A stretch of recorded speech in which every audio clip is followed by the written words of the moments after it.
Hi everyone, Stephanie Ford of Beacon Group Real Estate. Wanted to start a live stream today to talk to you a little bit about the market. Stephanie. I've got a few questions here already, so I want to do a live question and answer on what's going on in the market, what's happening in real estate. I'm getting a lot of questions from people, and I've already gotten them disorganized in front of me. So let me sort out my pages. First thing I want to say is, again, I'm Stephanie. I'm with Beacon Group. My partner, David Gordon, and I lead a real estate team called Beacon Group Real Estate. And we work with the lovely people around Greater Boston. Our mission is to give people data-driven solutions that let them make smart real estate decisions. So that's what we're about most of the time. Today, we're very much about what's going on specifically with coronavirus, with quarantine, etc. So today is a straight up real estate video. If real estate is not what you need right now, then please focus on your health, focus on your family, focus on your community, and don't worry about real estate. Real estate will be here later. It will be here for you when you're ready. So focus on the things you need to focus on now. If real estate is something that you're worried about now and you need help now, then we're here just like any other time to work with you, to give you the advice, to help you make the decisions that you need to make, and to help you with your purchases, to help you with your sales, to help you decide that maybe now is not the right time. We want to help you figure out what's the right thing for you. So I do have a few questions here already, and I'll watch for your questions there on the screen also. Over the last few weeks, and our clients have had a lot of questions. What's going on in the market? Are you working? Is anything happening? Has it totally stopped, etc.? And so I'm going to sit here and I'll go through these questions, and as I wait for my next appointment. Yes, we do have appointments. We are showing property. We are selling property. There are still people who need to buy. They need to have a home, or they have a property that they need to sell. Their plans were in place before Corona, before the quarantine, or even as a result of changes due to Corona. They need to make changes and move on. So, all right, questions. Let's move on to the questions that people have sent. Yes, I'm sitting here waiting for an appointment.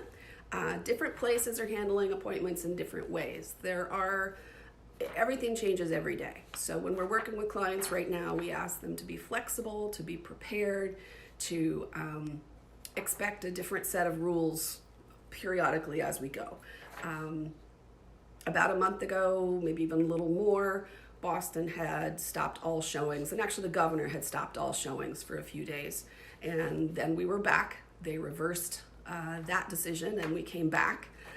So we're able to show property, but it's town by town, and it changes. I think Medford still right now is allowing no showings whatsoever. You cannot go to a property. We expect that to change very soon, but we can't guarantee that. There are definitely rules for showings. There's social distancing, there's no open houses. The showings are very limited, and we're trying to do as much virtually as we can. We're trying to take great photographs. If you see behind me, we have this beautiful patio in a unit that we just sold in Brighton, and that was very important to show the outdoor space, to show the patio, and we set up a virtual tour through Matterport. And if you're not familiar with Matterport, that is very different from what a virtual tour was a few years ago. In the past, a virtual tour, it sort of made me roll my eyes, in the sense that a virtual tour was a camera set in the middle of the room and it spun around and you could just look at the pictures as if you were standing in the middle of the room. So Matterport is a big advance over that and lets you walk through a property and take a step here and look around and take a step there and look around and walk around into the kitchen and look around and see the view from this room to that room to out the window. And it's really a terrific tool that we've used for a while, but we're really relying on it now. And actually, I should put the link there so that you can see what some of the Matterport looks like. I'll make myself a note for that. Matterport. So we're doing the Matterport tours for all of our listings at every price point, and I think that's very helpful. We are getting on the phone with people who want to see property and doing FaceTime and doing calls, doing Zoom calls to talk about what's important for them in the property and to make sure that they can see it and they can ask questions. And if they need to know a measurement or want to see a view out a window or want to see something in particular, that we can do that and really keep the number of people in a property to a minimum. Let's see. For showings, obviously we're doing a lot of germ control and social distancing. We have gloves and booties and mask and sanitizer, and people are coming in very small numbers. There are no open houses. You want to see a property, it's generally the listing agent opens the property and steps away. The buyer's agent and the buyer go in the property, look around, please don't touch anything, and leave. I took a buyer to a property last week, and there were groups of people standing in the yard, and I was a little put off by that. I called the guy without even getting out of my car, and I said, "What is this? This is a group showing?" People were standing in line like they were at the grocery store. Little clump here, little clump there, waiting for their turn to get in. And he had just scheduled them close together. When we have our listings, we like a little bit more space between them. So this group comes in, they leave, we can clean up a little bit. The next group comes in, we get some space between them. So we're not sharing so many germs. With our buyers, when they ask to see property, the listing agents are being very restrictive on letting people in. I have a couple of lists of guidelines that I printed out. Here's one of them. They have 9 rules that they're putting out there to say, look, do this before you even call me for an appointment. They're making sure that you read everything on the MLS before you come. They don't want you to come and say, oh, there's no garage, or there's only one garage, or I thought this was a 4-bedroom. They want you looking at all the videos, all the floor plans, looking at the street view. I had a client ask me about a property yesterday, and normally I would have taken him. I would have taken him to see the property. I said, let's just go. We'll look at that one. We'll look at a couple of other ones. We'll look at the floor plan. There's something that we can learn from every property. But in this case, I told him, I said, get on Street View and look around the corner and let me know. Do you want to be in this location? Are you comfortable with what the neighborhood is and what the traffic is, etc.? And listing agents and everyone are trying to cut down on those showings. They don't want to make an appointment and have you come into the house to just say, yeah, I don't really want this location, or I'm not really comfortable with that. They definitely want pre-approval letter, and a lot of agents are asking to have the offer in advance. They want you to write an offer for the home so that they can see what your intentions are before you even come. And that's challenging. It's not the first time that I've seen that on a listing, but it's becoming much more prevalent. When you're looking at condos, the first showing and the showing before you have an accepted offer is frequently only the unit. They're not going to show the common areas. They're not going to show the basements. They're not going to take you to a storage room. They're going to show you just the unit, talk about the rest of the space, maybe FaceTime with you about the space, but they're not going into the common areas in general. Wear a face mask, don't touch anything, social distancing. But each listing has a list of instructions, if you will, that the listing agent is hoping that you'll follow before you come to the property and then while you're at the property. What do we have here? Matterport. So how is the market? This is a common question that everyone wants to ask, and they don't know. That's the question I get at a cocktail party all the time anyway. Hi, how are you? How's the market? For people who know that I sell real estate. And the answer that I'll give to clients right now is the same answer that I always give, that no matter what the environment is, our answer for that is the same. The only market that matters to an individual client is the market that you're in. It's your market.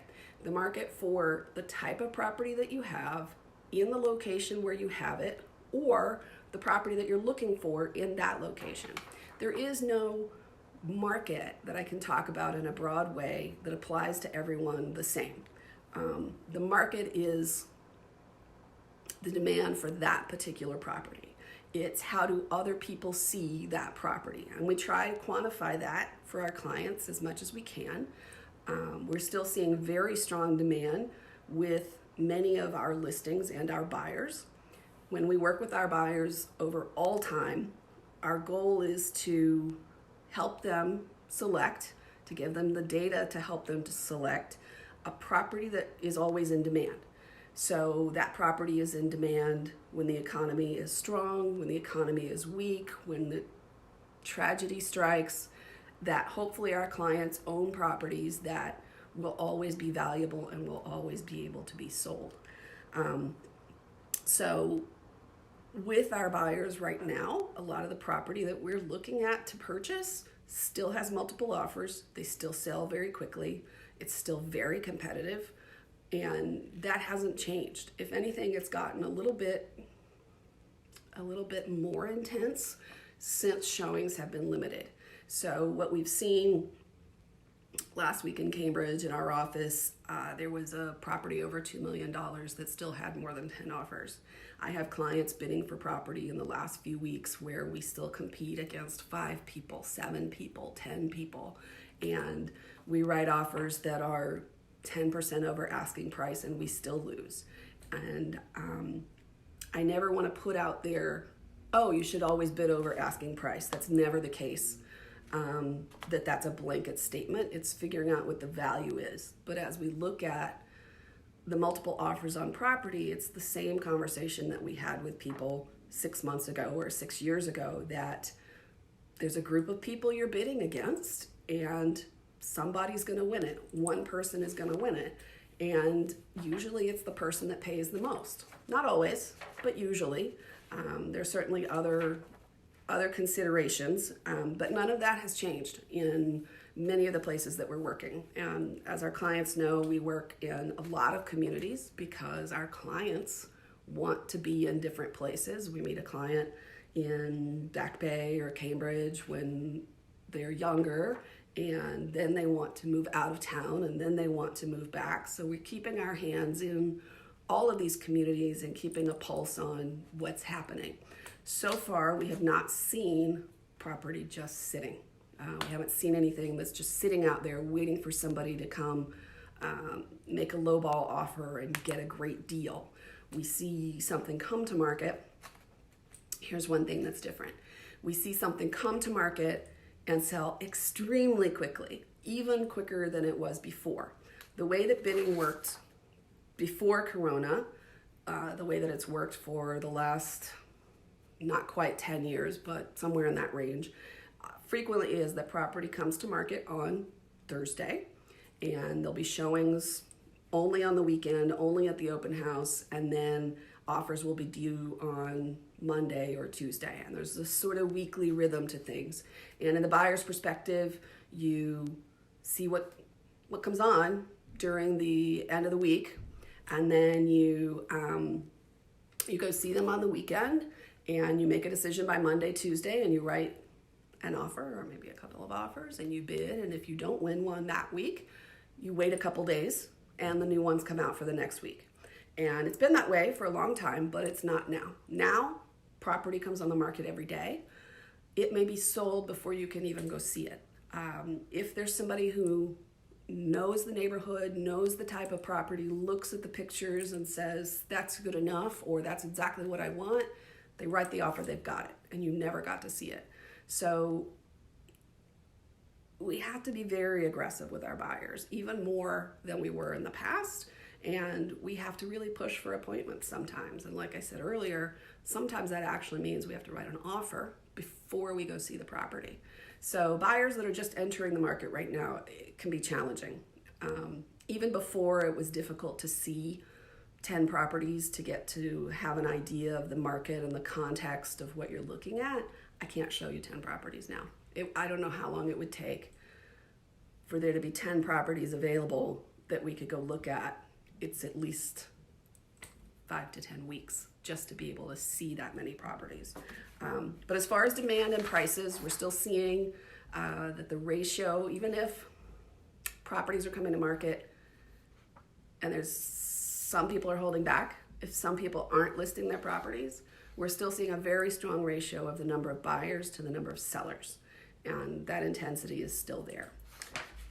Let's see, what other questions do we have? So are things selling? Yes, I answered that one. Got that one. Are we being safe? I think we're being safe. Again, we have a growing inventory of stuff that we use when we show properties: booties, masks, gloves, sanitizer, wash your hands. We've got the trash can right out in the open to let people throw things away. We're not trying to hide it. There it is. Put your stuff in there. Next one, can people get inspections? Yes. David and I have always been very insistent about inspections. When over the last few years, many people are not doing inspections, and sometimes our buyers ask, do you expect us to waive inspections? Do we have to waive an inspection? And David and I really insist, please, please do an inspection. The one exception that we tend to make with clients is we ask how much work they're going to do on a property. If we know that someone is purchasing a property to do a large renovation project, usually the number we give them is about $500,000. If you're going to renovate a property and you're going to spend more than $500,000 adding on, renovating, whatever your plan is, then we feel that the inspection is a little bit less important. That if you find a $50,000 problem that you didn't expect going in, you should be able to absorb that into whatever your plans are. Even then, if possible, we like to do an inspection. But now, we're still getting inspections done. They stopped briefly about a month ago, but inspectors are working again. You generally are not going to expect to bring your, the buyer, the agent, your mother, brother, sister, friend, all coming to the inspection to watch and ask questions and see what's going on. Frequently, we send the inspector alone and have him take pictures, call us, let us do a call, or have the inspector go, and then toward the end, just give us a quick walkthrough and tell us what you found. And then we could talk by phone later with specific questions and that sort of thing. But to minimize the time that people are spending in a property, the time that they're spending together, I have a great picture of my inspector on my feed, and I will share it again. All the inspectors are wearing respirators because they have them anyway.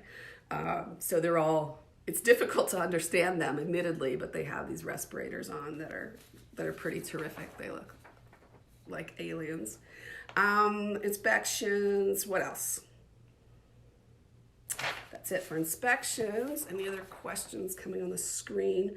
Staging, are we doing staging? Yes, we are. And I recommend staging now even more than before, with a couple changes. Any vacant property, I'm sitting in one of our vacant properties right now that's staged, and I am going to pack up what's here and take it to another property that we have coming on the market that we're going to stage there. I think that the staging matters more than ever before. Some stagers are going to virtual staging instead because everything's going virtual, so they feel that they want to go that direction. I have not been a fan of virtual staging in general. I think the situation would need to be more extreme than it is now for me to go to virtual staging. What I find happens with staging, real and virtual, is that a buyer will look at the photographs, they'll look online, they'll look at the tour, they will get an impression of the property and a connection to the property, and when they go there, it's a panic. It's it goes the other way. Your momentum goes the other way and the buyer pulls back. And that's a big negative, to not continue to bring them in to their love of the property. You want to attract them with the photographs and the tour. You want to bring them to the property and validate that for them. This is my place. This is going to be my home. That's not the time to be putting a question in their mind. You want to be closing the deal then and carrying that momentum forward. And I think the virtual staging breaks it. You get them in the door. Oh, this is not what I thought it was. This is not the lifestyle that I'm hoping that I'm buying, because when they buy a property, they're buying a lifestyle, not just a property. And the momentum is broken. So with the vacant property, please let us stage it. Let us stage it full on. And I think it's more important than ever. With an occupied property, we're feeling our way along with that. I have a couple of occupied ones that I'm staging right now for a different agent. We do staging for our own clients. We do staging for other agents, I should say. And so I'm looking at 2 that are occupied right now. And my thought process there is I really want to minimize the time that I'm in someone's house, that any people are in someone's house. Normally I would go spend a few hours ahead of time taking photographs, talking to the seller, working on what we're going to do, and that has to be virtual now. I'm not going to go do that appointment live right now. I'm going to ask for photographs. I'm going to ask for FaceTime. I'm going to talk on the phone. Most of the staging help that we're offering for occupied right now is take this away, take that away, take that away, turn this chair that direction. I'm going to bring you a comforter or go buy a comforter for yourself, and we're going to make these changes, and then I'm going to deliver some lamps, maybe a rug, some accessories, a few things, and there you go, and there's your staging. So we're going kind of staging light on the occupied stage, and most of our advice is about the things to take out, the storage, that sort of thing, and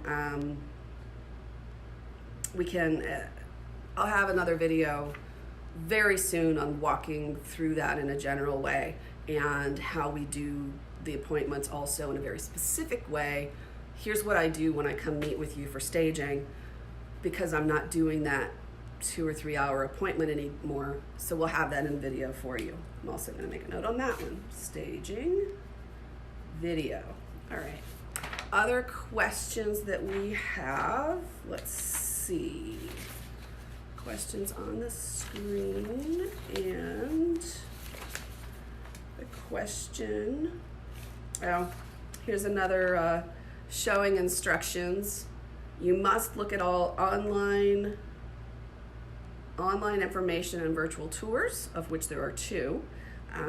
We'll only show the property after we got your offer, after we've received your offer, and adhere to the current advisories, including distancing and face coverings. So she's sort of saying, look, this changes every day.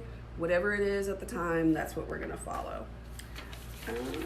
What other questions? I've got one on closets, which is toward staging, and showing inspections. We've answered a lot of these already. More staging.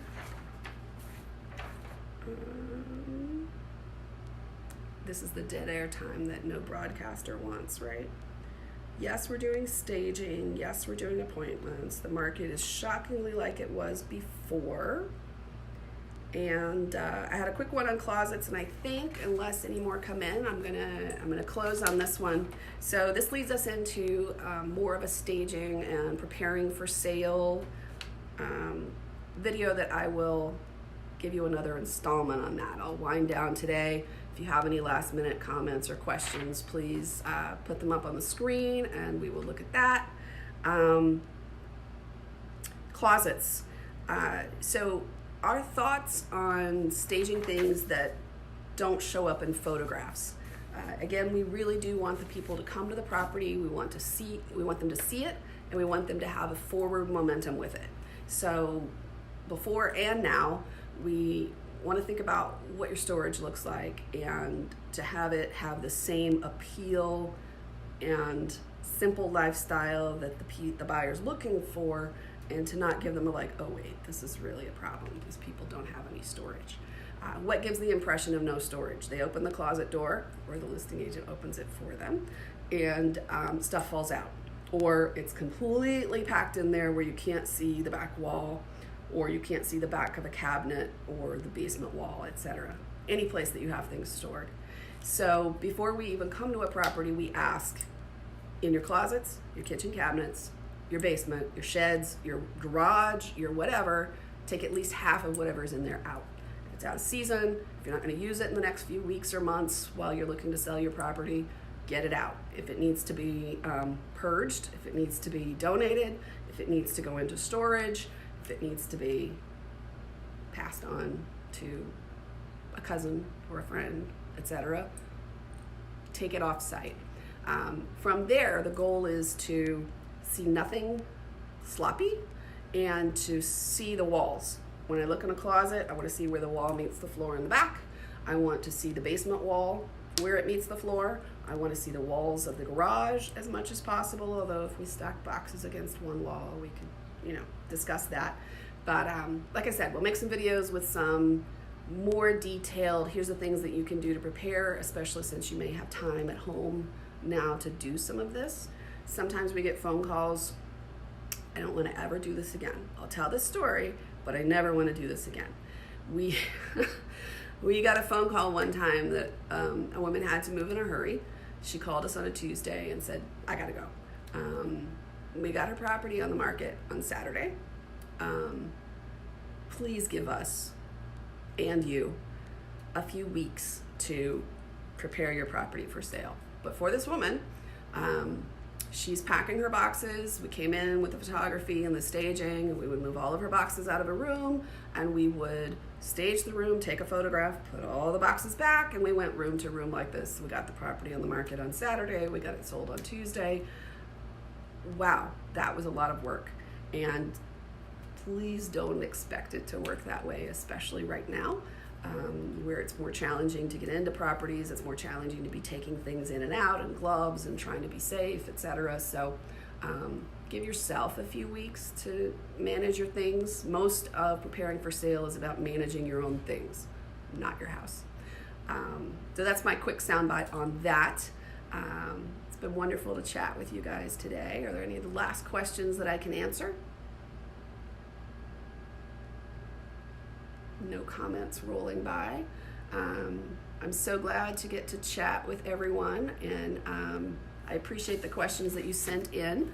Certainly we want to be available to answer questions that you have. Like I said when I started, if you're not about real estate right now, just worry about staying healthy, worry about your family, worry about your community, don't worry about real estate. But if you do have real estate needs, questions, anxieties, absolutely reach out. Give us a message below and ask your questions, or ask for an appointment, and let us know how I can help you. So it's been great talking with you, and I am signing off. Enjoy your sunny day.